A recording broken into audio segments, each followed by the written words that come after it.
Hey, everybody, it's Wednesday night. It's a special Wednesday night. It's Valentine's Day.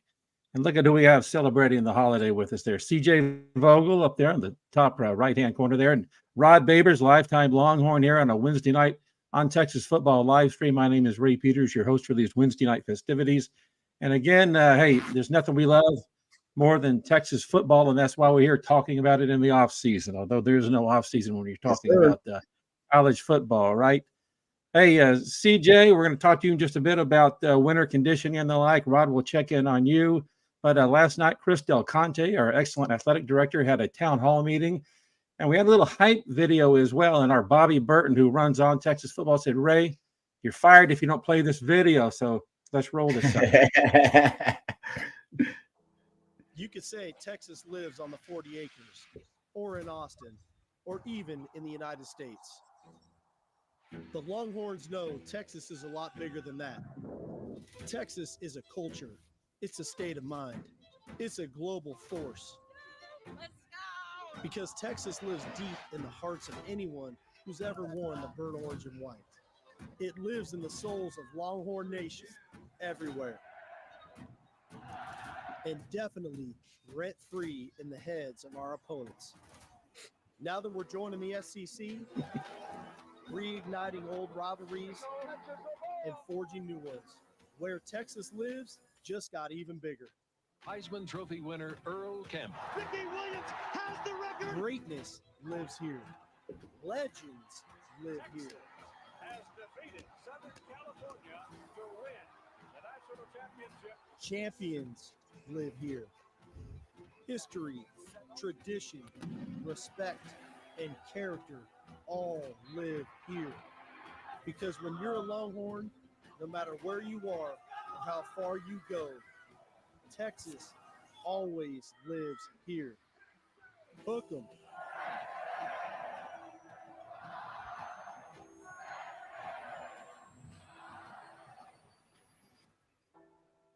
Yeah. Texas lives here. Nice. The new tagline, obviously, by the marketing department of the Longhorns. CJ, you probably watched Chris Del Conte's comments, and Rod, you as well. Any quick takeaways from what the boss had to say last night? I think there's just a lot of excitement to enter the SEC. You know, I think that's the overall theme that we saw in that video is, you know, Texas lives here and Texas is now here when it comes to the SEC and the big boy league in which, you know, we've come to talk about in college football. That is the dominant league right now. That is the league in which most NFL players come from. That is the one in which has won the most national championships over the last decade and a half. So Texas is arriving this fall, and that's exciting. And I think everybody in Austin is really looking forward to it. Obviously, the town hall yesterday, a lot of interesting takeaways. You know, season ticket prices are decreasing a little bit. They'll be moving to grass in 2026. A new scoreboard coming to the south end zone and, you know, more concessions, self-checkout concessions around DKR. So a lot of movement there. The new training facility and indoor facility will actually be breaking ground in June as well. So a lot of excitement around Texas football, a lot of excitement around college football in general when you talk about the SEC and where, you know, kind of the landscape of college football is kind of shaping up to be at the moment. So it's really exciting. And I loved it. I love that video. And Coach Shipley, that was Coach Sarkisian narrating that that video. I thought he did a really good job. You know, we've seen Texas go out and grab some celebrities and past Longhorn alumni to come in and voice that. Grabbing Sarkisian, I thought was tremendous. So I loved it. Yeah, my favorite part about, you know, Del Conte's state of the program yesterday was more about his method and really his vision. The best thing about CDC is that he always has a vision for each and every program and overall for the athletic department. I mean, and what I even love more even about that is that he's not even sure he can accomplish them. They're so grand, right? And grandiose. He just throws it out there and says, yeah, this is what we like to do. Not sure if we can do it, but that's the goal. That's the vision. Everything's bold, right? He's a bold macro guy. And I love that because at Texas, actually, I mean, he does have some of the resources available to actually accomplish those grand goals. He talks about the mini mood that he wants to create for the volleyball team. He talked about, we're going to try to move the Texas A&M game back to Thanksgiving to embrace the old traditions. He's just, that's what I love about, the CDC. I love the fact that, each and every time you talk to him, he's got another grand plan for Texas athletics, and whether they can accomplish those or not, that to me, his vision for the athletic department is really what's truly impressive. Because now most of the time he has been able to gather enough support. He's a rainmaker when it comes to fundraising. There's no doubt about that, and gather enough resources to actually accomplish those grand visions and those grandiose goals for the athletic department. So that's what's going to keep Texas as an athletic department. That's what's going to keep them ahead in this arms race that we're dealing with now in major college sports. Whether you're talking about the NIL realm, or you're talking about being able to attract the best athletes in the world via the transfer portal, or just the overall value of the brand and where it is. Right now, I mean, this is one of the golden eras, especially now with football back. You're approaching now one of the golden eras of Texas sports. It's been a while. I was on campus during one of them golden eras of Texas sports, and it felt like every sport, right, was achieving at a high level, and the brand of Texas sports had never been bigger. Texas became an IT university again, and where everybody around the country was going to at least consider Texas. They were at least going to consider it, whether they were from the state or around the state or not. And I think Texas is getting back to being the IT university again. That's why they put out that video. That video, the timing of it was deliberate. It's intentional. They understand now Texas is trending. We were waiting on football. CDC had every other program buzzing, achieving at a really high level, competing at a really high level. We were kind of just waiting on football. Football was the last one. And now that football now is playing like a elite university again, an elite program, I think now they want to put the promotion, they want to put the propaganda, all of it in overdrive. Now all the plans that you had, now is the time. Now is the time to lay them out. Now is the time to sell that vision to the rest of the donor base and the rest of the Longhorn community. And now you start to feel the lore, the legend, the mythology behind the brand. My wife came here, we've been together now for 13 years now. And I remember when she first came, she said, I don't see what the big deal is about Texas football. I just don't. Everybody keep talking about how great it is. I don't see the big deal. And I'm like, yeah, you're right. They weren't winning any games. They weren't living up to all the hype that Longhorn fans were, projecting and claiming about their university and that brand. And now she's starting to get it a little bit. They're starting to get it. You get butterflies when you come around the program because it is. You expect to see something special when Texas football is on the field. We had lost that for a while. We're getting it back. And it's about to be a tidal wave of momentum for this program. I like hearing that. Hey, I hope you have somebody who loves you on this Valentine's Day. What's not loving me lately is my internet connection, so I apologize if I'm crapping out a little bit there. We have some professionals here, Rod and CJ, who can take the lead there if I lose my signal here, but hopefully I'm coming through a little bit there. One of the comments there, several actually, were talking about Earl Campbell. You had that great shot of Earl rocking the Rice DB, carried him about 8 yards into the end zone. Earl also voiced the video that they showed last night. Ron, have you had a chance to get to know Mr. Campbell around the campus over the last couple of decades? Yes, I've had the privilege and the honor of getting to know the legendary lifetime Longhorn Earl Campbell. How would you have liked to have come up on a run for us there and take on number 20? No, I'm proud. You know what? I'm proud to say I would have hit them ankles.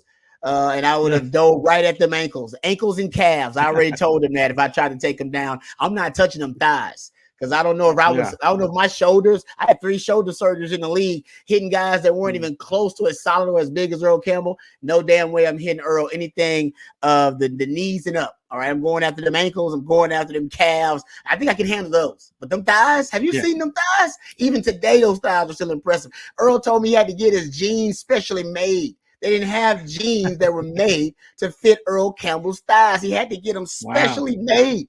Think about that. That's incredible. Freakish. That truly is. I grew up in Tyler. So I followed him actually even at John Tyler High School back when I was a little kid, and the great Earl Campbell. So I loved it when he chose Texas. So nice diversion. I'm always happy to talk about one of the greatest Longhorns of all time. CJ, let's talk about some of the great Longhorns on campus right now. What are you hearing about winter workouts? I know it's T-shirts and shorts. What's the good news?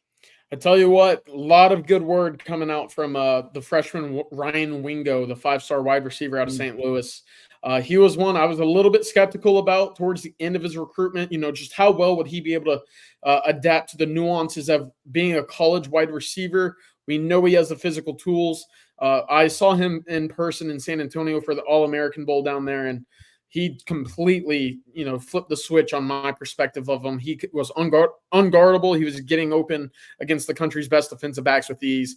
Right now, he is really wowing in terms of hitting the ground running on campus. He's one guy that I think Texas fans are going to see a lot of early on, and so he's going to be a big-time ball player. The early returns are very high on Ryan Wingo. Aside from him, I've heard a lot of good things about Anthony Smith, the late flip from Texas A&M at linebacker. He was the only linebacker in the class, so a bit of some expectations there for Anthony Smith, but he has a great work ethic, great mindset and approach to these winter workouts. He's someone to keep a close eye on. And Xavier Phil-Sami, I don't think that's a surprise to anybody. Mm-hmm. You see him, he's a T-shirt and shorts All-American when it comes to workouts and how impressive he looks physically. He's another guy that I've been told right away has been really, really cooking when it comes to these off-season workouts. So I believe we're 3.5 weeks away, I think is what that quick math is right now, before the team hits spring break and then comes back for spring ball. So it's moving quickly. I'm getting excited for it, but it should be a lot of fun in the build up to getting these guys into some pads and on the Denny's fields over there. Nice. Yeah. Rod, I know that you have great connections with the program. I mean, your CJ and Jerry Hamilton are animals and always looking for the latest scoop and the like. But what's the scuttlebutt among the alums? You hearing some good things? Yeah, I mean, everybody's really excited for these young guys. I mean, it's a different breed of athlete that Sark is bringing in. Nice. And like hearing that. It really is. I mean, it's I still remember when Jeff Banks said, I'm looking for signs in recruiting. We're looking for signs. And if we don't see those signs, then we're not going to bring in those players, no matter how physically, athletically gifted they are, how highly ranked they are, or what their recruiting score is. They have to see the signs that they're going to be compatible with the culture at Texas. The more and more of these young guys that I meet, and shout out to Third and Longhorn, my man Nick Shuley, and the guys, and Derek Johnson and Alex Okafor, my man Jeremy Hills and Fozzie Whitaker. I mean, we got a really good team.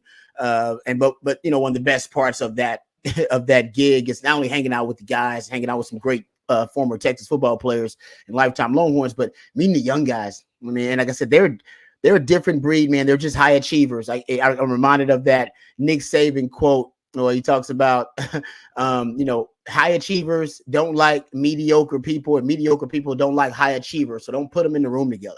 Separate them. Right. And this is a group of high achievers, man, just the way they think, their mindset, and they're really an unselfish group. Guys that are, guys that want to come in and contribute and play right away, but guys that are putting the team first, that are putting the position room first. So I think, these young guys, I haven't met that freshman class that CJ's talking about, but to me, there are some commonalities now between the athletes they're bringing in. And one of the most common ones to me are they're recruiting guys who are coming in to play for Texas. I always say there are two types of Texas football players: guys who come to play at Texas and guys who come to play for Texas. And nothing wrong with guys who come to play at Texas, but those guys really want to know what the university can do for them. The guys that came to play for Texas, they're trying to leave it better than they found it. They want to find out how I can help the university. What can I do to better this program? And I'm seeing more of the four guys as young guys coming in. That's a culture thing. That's Sark. That's intentionally them looking for certain signs of respect. Respect for teammates, respect for the game, respect for the way the way the Texas team operates, respect for that culture. So it's that's what I've been really impressed with, and I think that's why it's a new breed of athlete. Not just physically it is. They got more foot speed. They're longer and rangier athletes. That is no doubt. I mean, CJ just said that those guys, they look different, but they're also a different breed in terms of football character as well. Hey, one of my favorite stats that CJ's thrown out in the last month or so, and CJ, I'm not sure if you're the first one to have recognized this and called it out, but the 8 returning receptions from last year's receiving crew. So that's significant. A lot of questions and comments about receivers. So we've got just, again, 8 returning catches, and that was pretty much Jonte, essentially. So all Jonte. We've got a mix of those guys. You got some clearly a 3-person great transfer haul, and then the freshmen coming in. Can you shed any light on how you think it's going to shake out? I mean, we want to give everybody a chance. Sarkisian's notoriously run a very tight rotation. Any idea what this receiving rotation is going to look like in the fall? It's going to be interesting to see where 2, 3, 4, and 5 fall in. I think for the most part, you can look at Isaiah Bond and say, yeah, you were Alabama's leading receiver. You have 4.5 speed. You fit what this system is almost to a T. You can pencil him into that wide receiver 1 spot. It's who kind of follows suit for after him. And right now, obviously, you talk about Matthew Golden coming in, Silas Bolden coming in, and then Jonte Cook kind of being that kind of, it's weird to say this, but he is kind of the upperclassman in that room now, having been in this system for 2 years. And that's why Sarkisian went out and got so many of these guys, because Texas didn't have any upperclassmen in this wide receiving room. They didn't have any more than 8 receptions returning from a year ago when you consider Casey Kane and Isaiah Nayor's departure from the wide receiver room. So you had to go out and you had to bridge that gap in terms of finding guys with experience in production previously on the field at the college level. So it's going to be interesting because Silas Bolden gets here in the summer. So he's not going to be here for spring installation. He'll be running a little bit behind. Do you go ahead and expedite his process to get him on the field at a true wide receiver spot early? Or do you kind of use him as that niche kind of gadget guy to begin his career at Texas and filter him in when fit later on into the SEC schedule? I'm not sure how that'll play out, but I do right now see it as your starting 3 wide receivers for the spring will be Matthew Golden, Isaiah Bond, and Jonte Cook. Those are my starting 3 right now. In the spring specifically, I think you're going to hear a lot about DeAndre Moore and Ryan Wingo.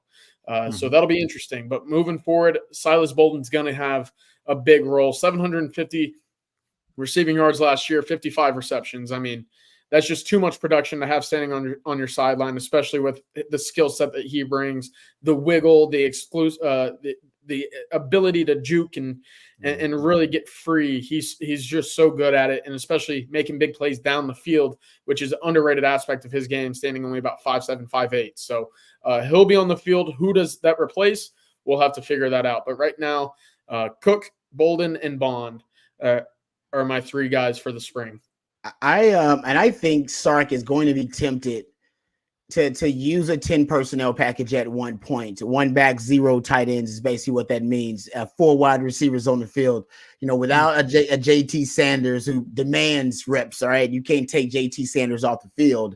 You have tight end options, Gunnar Helm, you're going to have Amari Niblack, but neither one of those guys demands to be on the field. Their presence is, what I mean? It's that's so JT Sanders had that kind of presence. Like, no. You got to put that guy out there, period. He's a matchup nightmare. Probably the biggest matchup nightmare on the offense. I do think they're situationally and matchup wise, I do think there may be now room for a 10 personnel package. Now, Sark hadn't used it at all since he's been at Texas. But at Alabama, when he had 4 first-round wide receivers, now you don't have 4 first-round wide receivers, but when he had Judy and Ruggs and Waddle and Devontae Smith, he had what they call that red package, and red just meant they put 4 wide receivers on the field, and they go to 10 personnel grouping. That is nightmare fuel for any defensive coordinator. I think there is room for it, because Sark is starting to become a little bit more diversified and varied in his personnel groupings. You guys have heard me, ramble on and on about 2 tailback sets. He likes 12 personnel. He's now added the Big 12, Big 11, which is the 6 O-line package. So we're getting more variety depending on, how they construct the roster and how much talent they have. You haven't had this many proven commodities in the wide receiving room in a while, because you're bringing them in. And also you got a young Jonte Cook. I think they should break it out. And that much speed on the field. And if I'm sorry, I put Jaden Blue in the backfield actually with that package because Jaden Blue is one of the fastest running backs in the country. And then with a Bun, a Bolden, a Golden, and a Jonte Cook out there, mix and match it however you want to do it. I mean, you could end up having one of the fastest personnel groupings in the country all on the field together, most explosive, kind of what CJ was talking about. So that tempts me a little bit. I think Sark has got to be thinking about it, considering all this talent he has. And all you got to do is come up with a better name. You can't call it Red. Call it what you want. I'd call it Godspeed, right? Got the Godspeed package, baby. It's number speed on the field, and God be with them, that defense, because they're going to need them. So that's what I would call it. And I would throw it out there a couple of times a game because I think most of the time you'll probably just get a timeout by the opposing defense. I think most of the time they'll go, hold up, man, we got too many linebackers on timeout. I don't like this at all. This is a matchup nightmare waiting to happen. And I think you could end up getting some big plays out of it. So look out for that. I Sark hadn't said anything about it, but the way that I psychoanalyze Sark, I do think, usually I'm pretty accurate when it comes to predicting some of the things that he may be seeing offensively. I think this may be one of them. He's thinking about bringing back. I like that name a lot. The Godspeed formation. Godspeed. Oh man, I've been thinking about it. I've been thinking about it, CJ. I'm telling you, man. I've been listening too much Zach Bryan. Zach Bryan's got a song called Godspeed, and I love it. So I'm inspired watching film, listening to Zach Bryan. That's because we're praying for the defensive coordinators, obviously, right? Yes. Having to guard all that. I like it.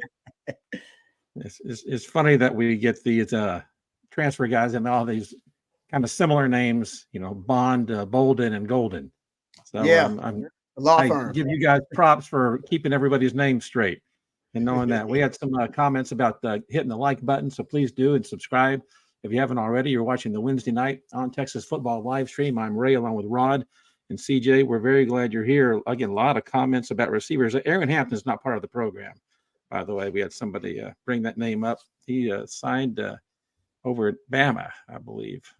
So he's not part of the program here. But also just some reminders that a lot of these new guys are going to be big special teams contributors. So we look forward to seeing what Golden and Bolden and those folks will be adding to the program right there. So we really appreciate that.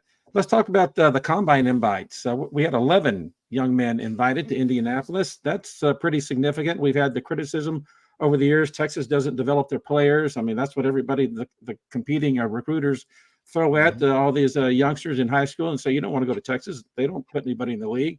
That message is changing finally. CJ, tell me about the 11 going to Indianapolis. I love seeing Keilan part of that bunch. That good for him, huh? Yeah, it's going to be a big weekend in Indianapolis for guys like Ryan Watts, Jordan Whittington, and Keilan Robinson. Obviously, I think we can all kind of pencil in about 8 or 9 drafted guys out of that bunch from the Texas group. Obviously, you're looking at your playmakers, Xavier Worthy, A.D. Mitchell, Jatavian Sanders on offense, the 2 guys up front, Byron Murphy, Tavondre Sweat, and obviously Jaylen Ford. But it's going to be a big weekend as well for Jonathan Brooks. He's not going to be on the field testing, but this is a big part of the drafting process is how well do you sit across from an NFL GM and scout and interview with them. And so for all of these guys, being able to sit there, say the right things, answer the right questions, really be able to go through the job interview phase and do a good job, that's going to be important for the next level and really where they're drafted in terms of the April NFL draft. I'm excited for these guys because, like we said, this is 11 players wearing a Longhorn logo, wearing the Longhorn shirt, helmet, whatever it might be, going into the NFL. That's exciting. It hasn't been since I think 1991 was the last time that Texas had 8 players drafted in a single NFL draft. So think about that. It's been a long time. Sarkisian's first year here, there wasn't a single player drafted. And now Texas is tied for, 3rd or 4th in the entire country, not only on the field as a college football playoff team, but now sending guys to the league. I think they were 3rd or 4th with the most overall combine invitations received. So it really is a testament to the direction of the program and where this staff has these guys going, because it's exciting. Texas is going to be filling the NFL with a lot of instant playmakers, which is something that has been lacking aside from a Bijan or a Roshan over the last couple of years. Injuries haven't necessarily been able to, friendly with Texas draftees as well. But I'm really excited for this next era of NFL or Longhorns in the NFL, and it starts in the combine. Rod, what do you think about the change of direction for the program there? I mean, clearly the NFL guys know what they're doing. They didn't see perhaps we have that label also that you don't draft the Texas players, you get them in free agency, and then, because they were good players, they just weren't developed in college, then we'll, turn them into players. So again, now that's changing because you got Coach Flood and Banks and Sarkisian and everybody else developing the players. So at least that narrative is changing. So positive trend line, more like what you used to see back when you were on the team back in the early 2000s. Yeah, I mean, this is exactly, what, Sark is envisioning for the program, right? This is part of the sales pitch. And part of the sales pitch is once you come to Texas and you can enjoy all the NIL opportunities and you can enjoy a great, academic and athletic experience and compete for championships. Ultimately, though, every prospect who is being recruited, their ultimate goal is to go to the league, period.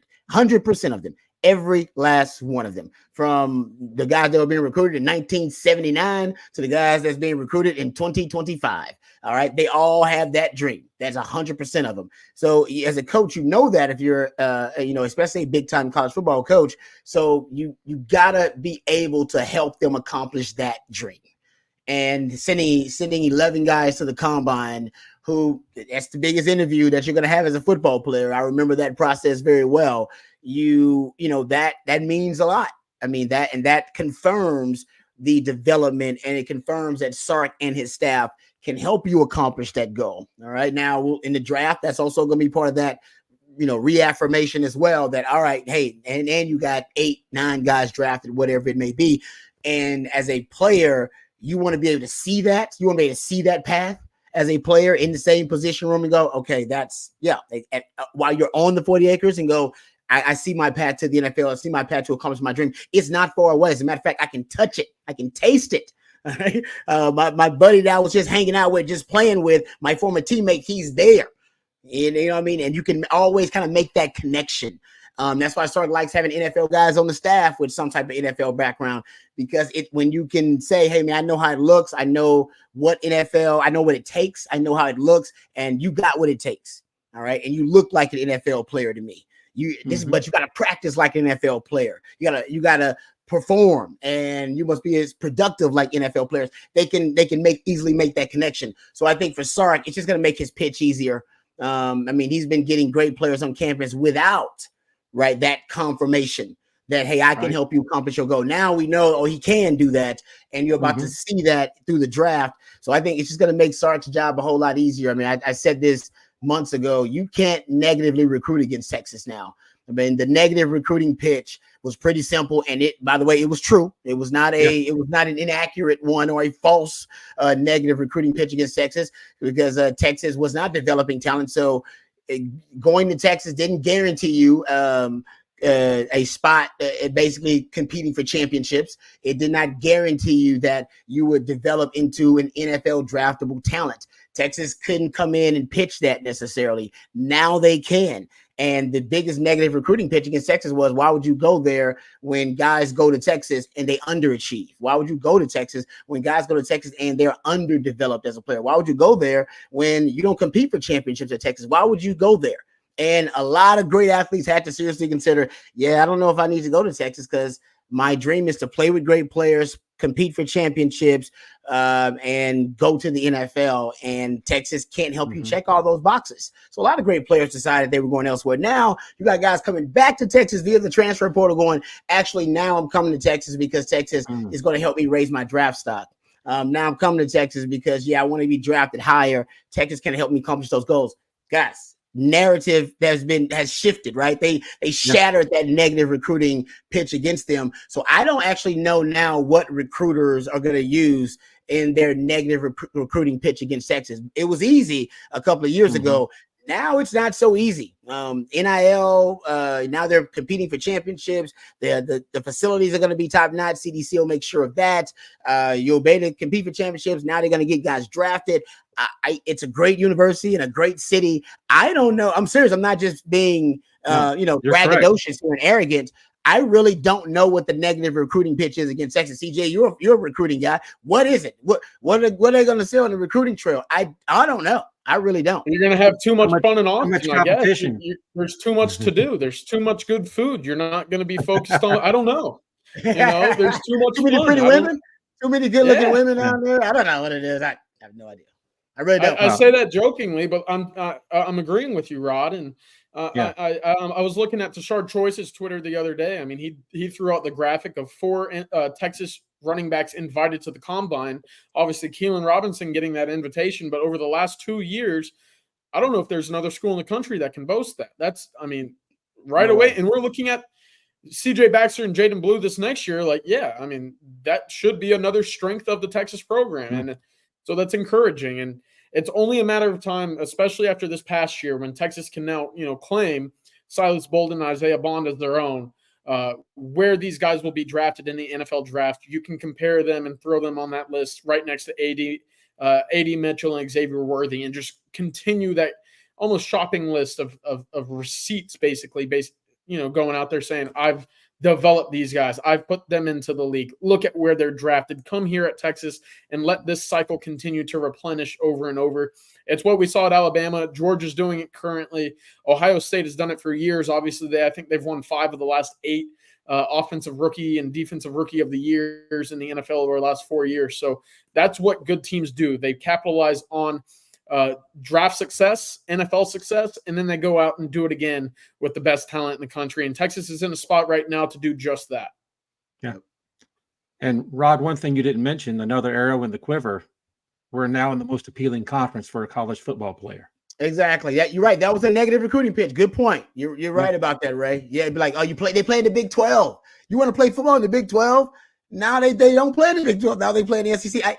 That's a great point, Ray. I didn't think about that one. That's good. Yeah. And plus something that I've thought, if you live on the West Coast and want to be in the SEC and you're not so sure that a place like Georgia or Alabama is for you, Austin seems pretty cool, right? Amen, brother. A guy like Aaron Butler might say, I'm going to Austin, I might kind of fit in there a little bit better. Yep. So totally I think agree. that we're going to win a lot of those. And Johnny Nanson's not going to help with other demographics as well. So that's, some really good football players are going to be lining up to play for the Longhorns. Hey, Mock Snell at 725. Matthew, let's see if you can go back until they scroll back to 725. Mock Snell. He's got a competitor for your nickname for the receiver room, Rod. Mock Snell, 725. The air horn. That's not bad. That's not bad. I like that. That's not bad. I can see myself being very annoyed if some people on the front rows have air horns and start blowing them there in the crowd. Keep them out of college. Keep them out of college.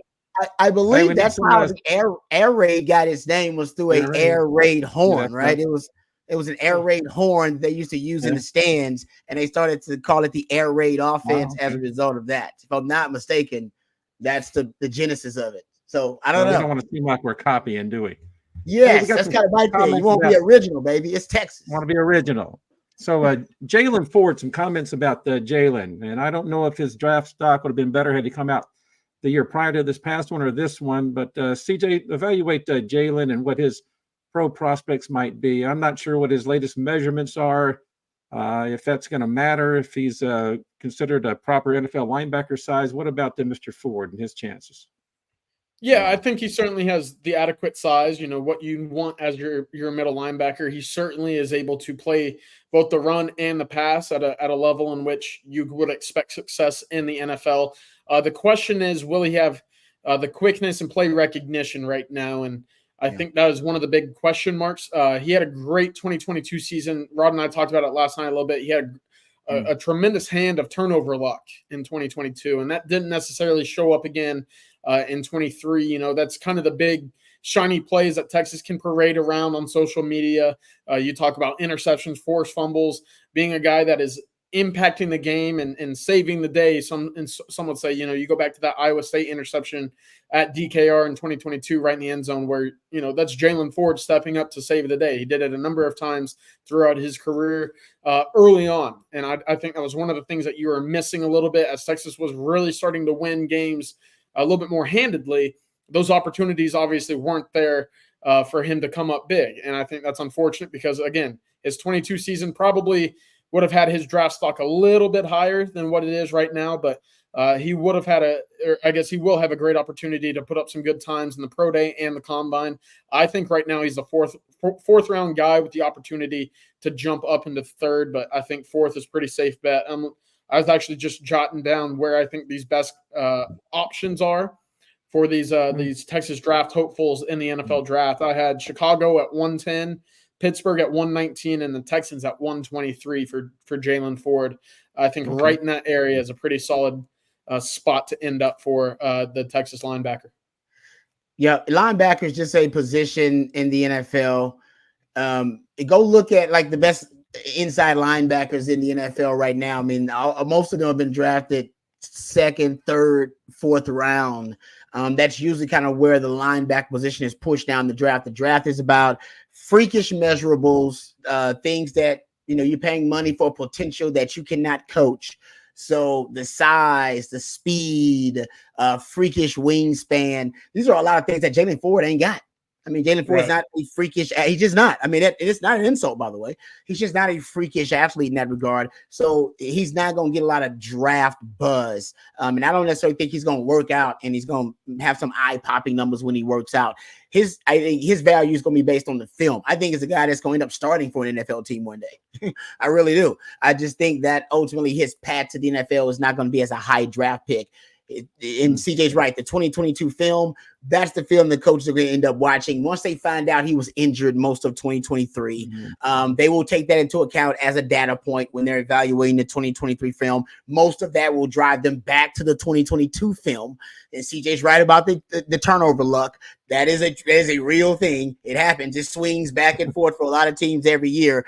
But I will say for him, his football IQ and football awareness do put him around the ball a lot because he is a football junkie and he is a football theorist, and in the sense that he's a student of the game. So I do believe in terms of pass coverage, one of the best pass coverage linebackers in this draft, if not the best pass coverage linebacker in the draft. I think that'll give him a lot of value later on. I think once they start watching the 2022 film again, because they understand that he was hurt during 2023 and that was a reason for the regression.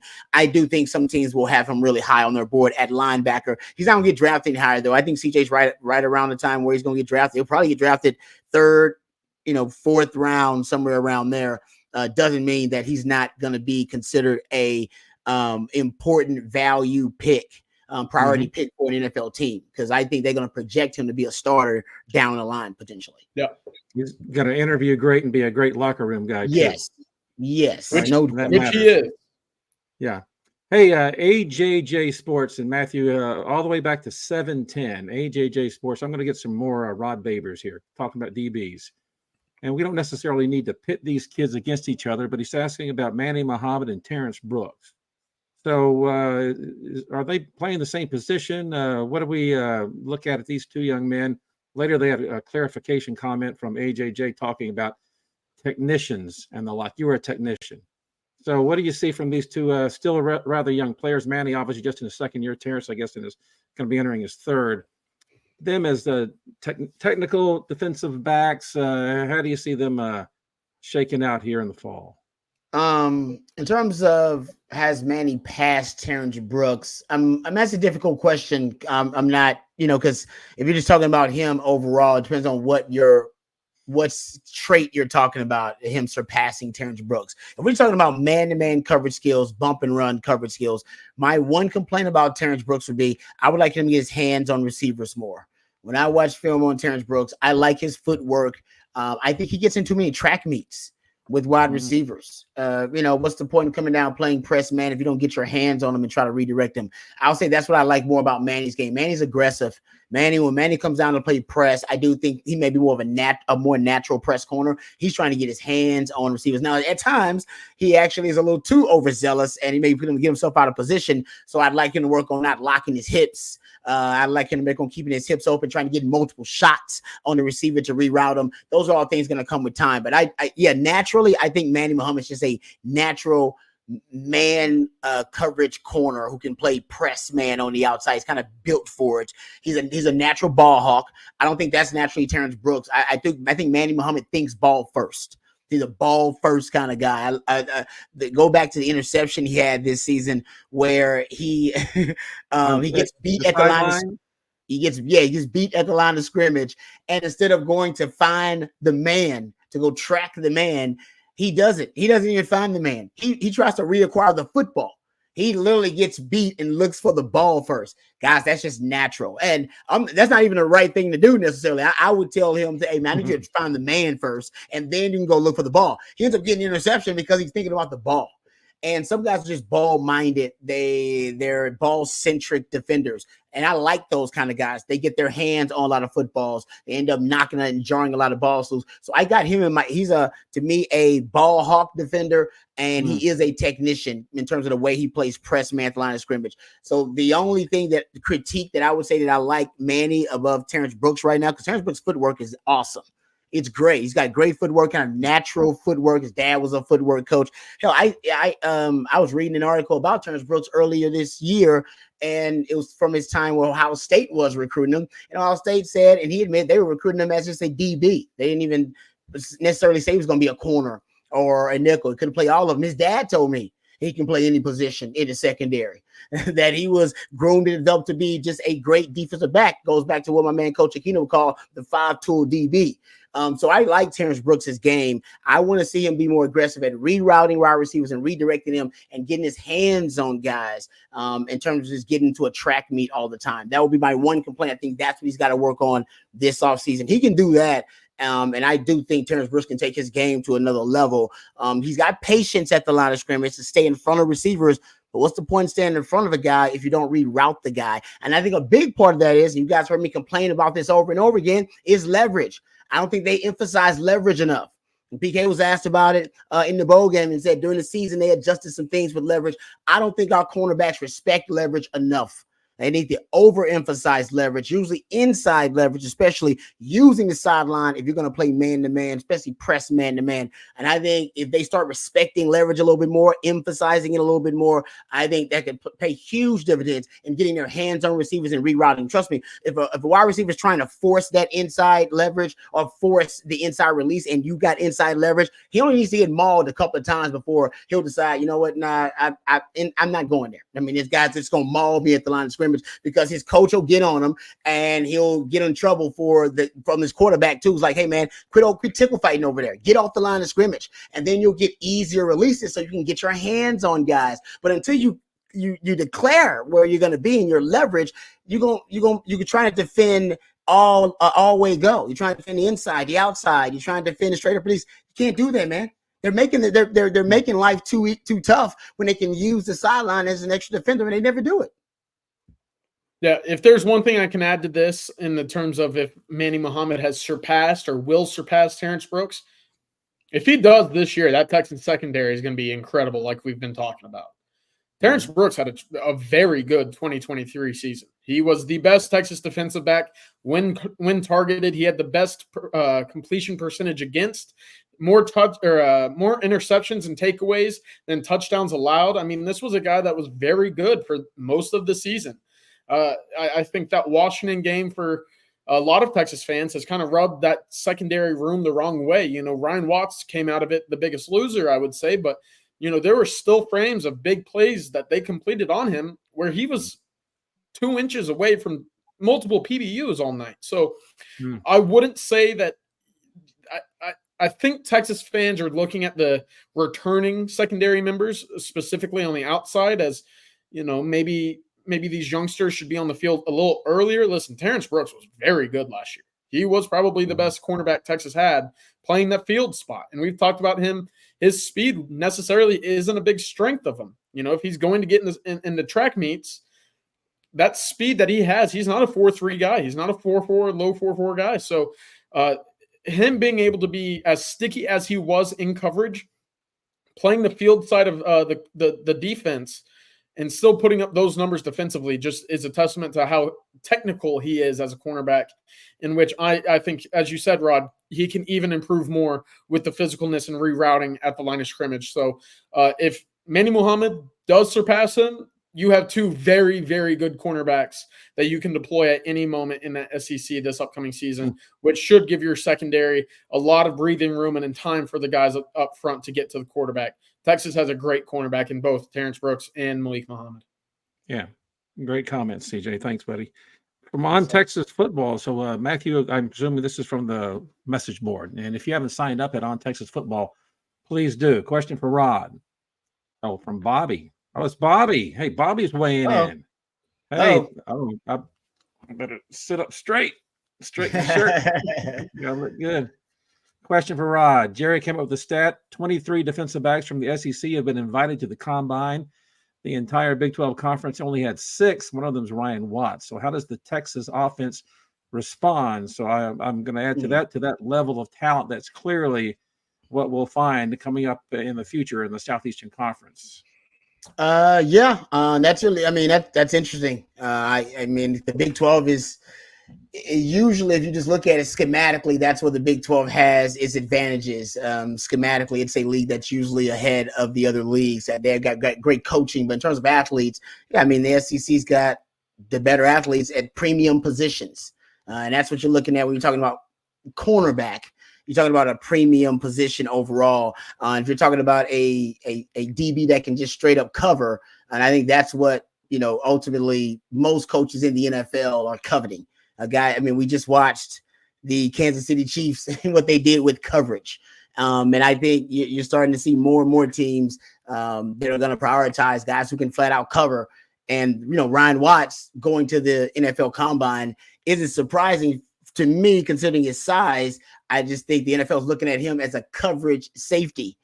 They want coverage strength all throughout the secondary. He's not a guy they're going to project to be a cornerback because he can't cover at corner, but at safety in the NFL, I mean, that might be a guy that ends up being a great coverage safety for you because he can cover like a corner, but he won't be put in those disadvantageous matchup scenarios. So I think ultimately at DB for Texas, they won't necessarily be worried about the jump up in competition at the skill positions. I worry more about the lines of scrimmage for Texas being able to hold up against SEC style competition week after week. The skill positions, though, I think Texas has skill position guys that are on par with what they're going to see in the SEC. I mean, we saw it versus Bama. I mean, Bama's going to have first round corners drafted. That guy Terrance Brooks be drafted in the first round potentially. What did Texas do to them dudes? What did they do to him? They lit him up. I mean, Texas got Texas. What did Washington's skill talent do to Texas skill talent? Skill talent is a lot closer around the country than people want. Hell, look at Deion Sanders' kids, Shadur Sanders, and what they did with skill talent coming from the HBCU level, and we're able to play at the Pac-12 level. Got skill talent around the country. It's not. I don't think the gaps are as wide. And there's these Grand Canyon-sized gaps in separating skill talent around the country. Lines of scrimmage, yes, that's where the SEC and the Big Ten, that's where they separate from everybody else, and that's how you win football games. But if you look at skill talent around the country, I don't necessarily think the SEC's got a huge distinct advantage in skill talent. I think there's a lot of good skill talent around the country, and even when like I said, the Big 12, as Texas was, matched up against the SEC, they made SEC skill talent look mediocre. And look at what Washington's skill talent did to Texas skill talent. I mean, I think that's closer than people think, actually. Yeah. CJ, you might be muted. Rod, real quick, do you think all 5 starters in the secondary right now are NFL invite, or I guess combine invites in the future? Right now for Texas? Yeah, because we're talking about Makuba, Jade Barron, and Derek Williams. Terrance Brooks, Derek Williams. Yeah. I think all of them get combine invites, no question. Those caliber athletes. Yeah.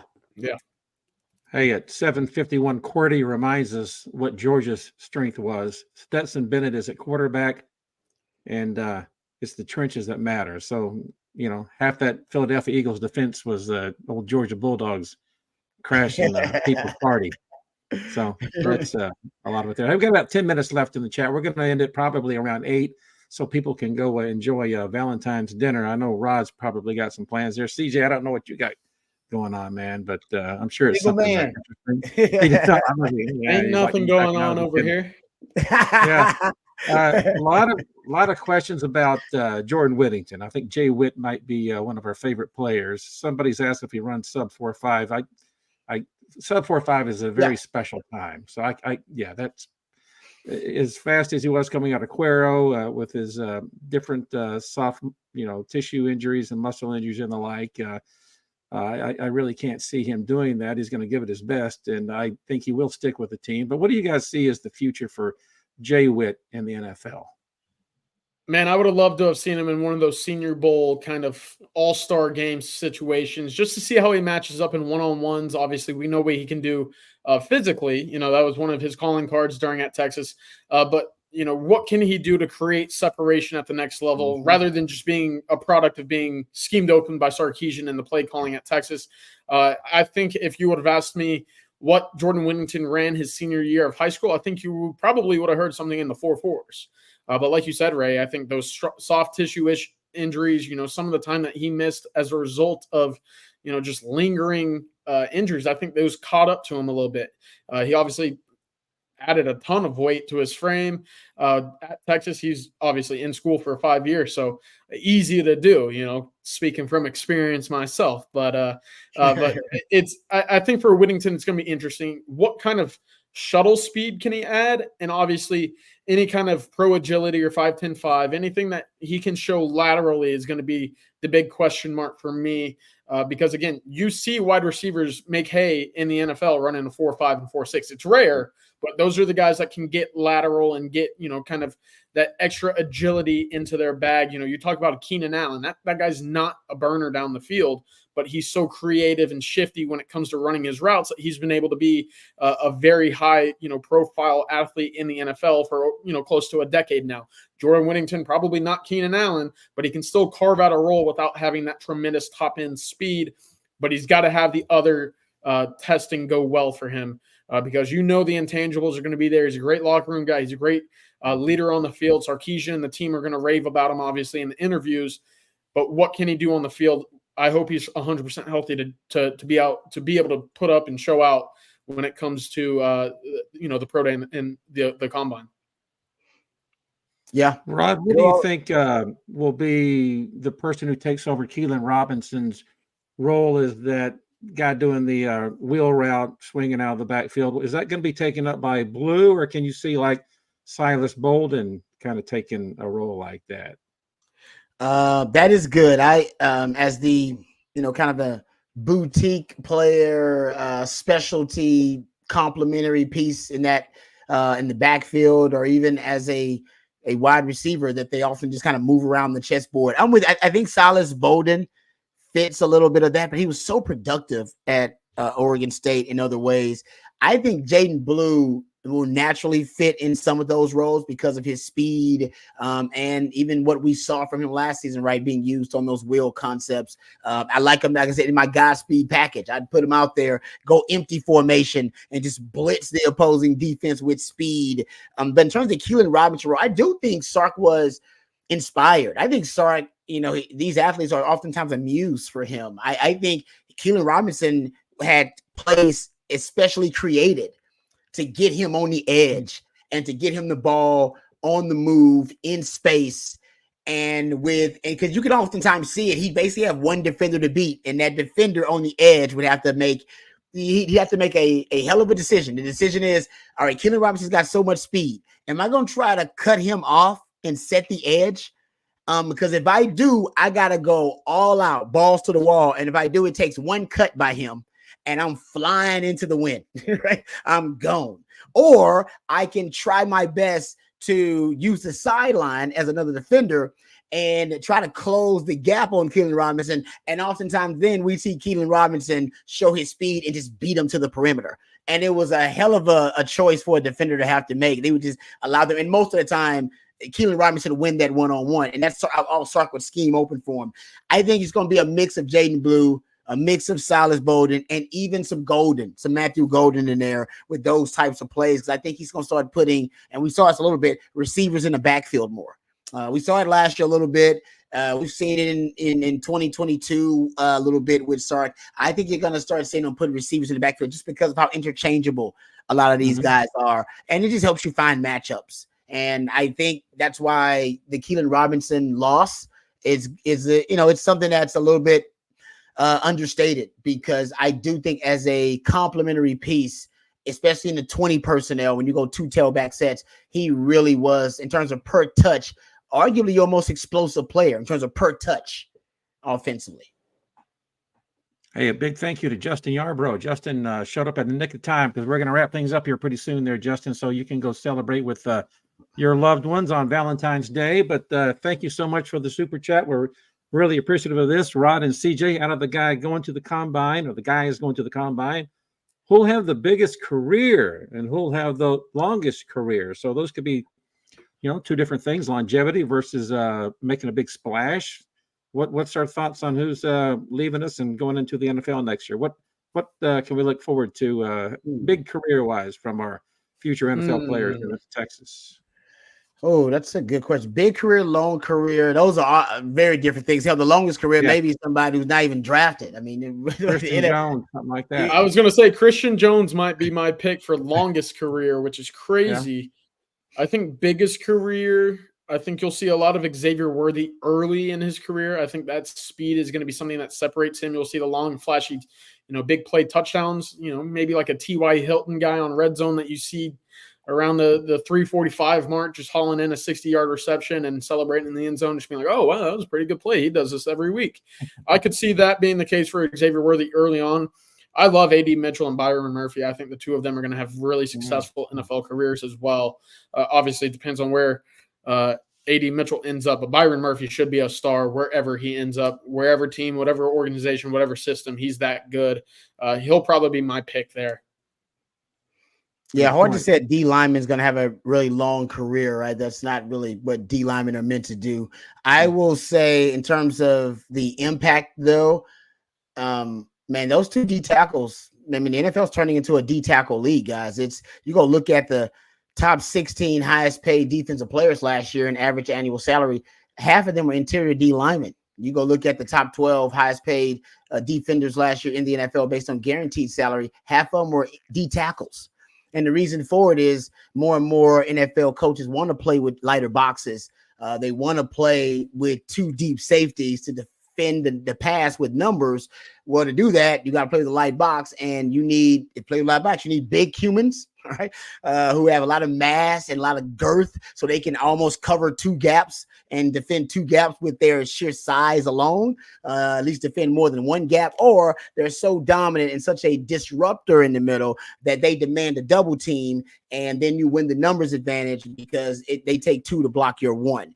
Byron Murphy and both Devondre Sweat both can present those types of solutions for defenses. They can go from being forced run defenders to being pressure defenders on passing downs. That can end up getting them paid a whole lot of money in their second contract. That's why both of those guys are going to be highly coveted in this NFL draft. I think both of those guys have a chance to be impact players right away. So I think it's Sweat and Murphy for different reasons, but the NFL is trending toward those guys being more and more valuable at the interior D-line if they can reach their ceiling a little bit sooner. Yeah, definitely. I can see Christian Jones having a 10-year career starting somewhere, and certainly being a guy that can fill in at multiple positions. And then my splash guy, I've seen different mock drafts have either Xavier Worthy falling to number 32 or Adonai Mitchell.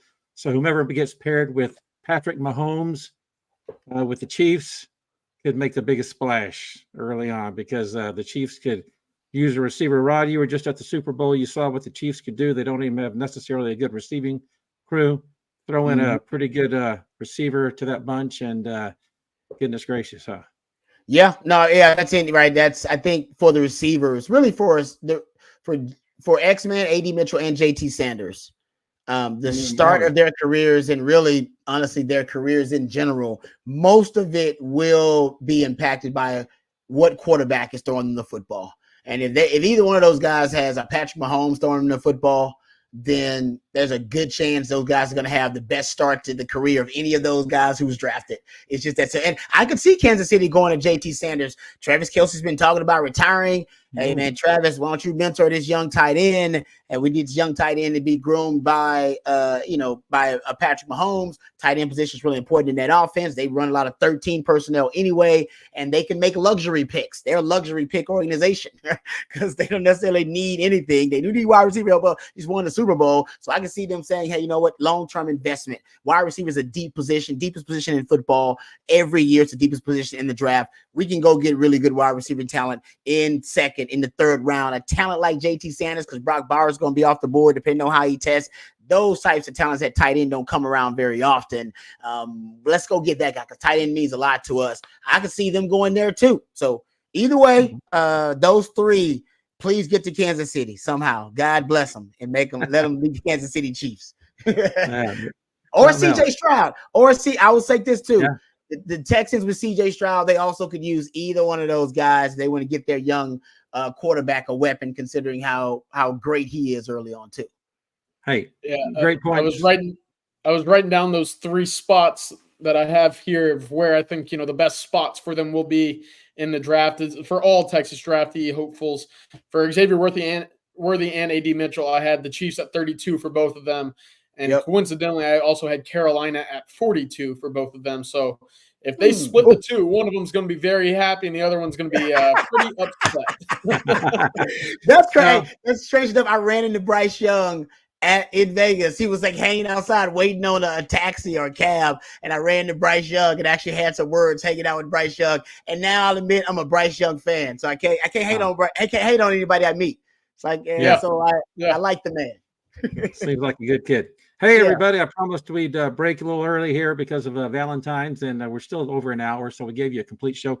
Thanks for the chat and the conversation, the questions, and the like. We had some fun tonight. CJ, thank you, sir, as always. Rod, as always, appreciate your participation on this Wednesday night show. So happy Valentine's Day, everybody. Again, our first love is Texas football. I'm sure you feel the same way. So we'll see you next time, and welcome. Welcome.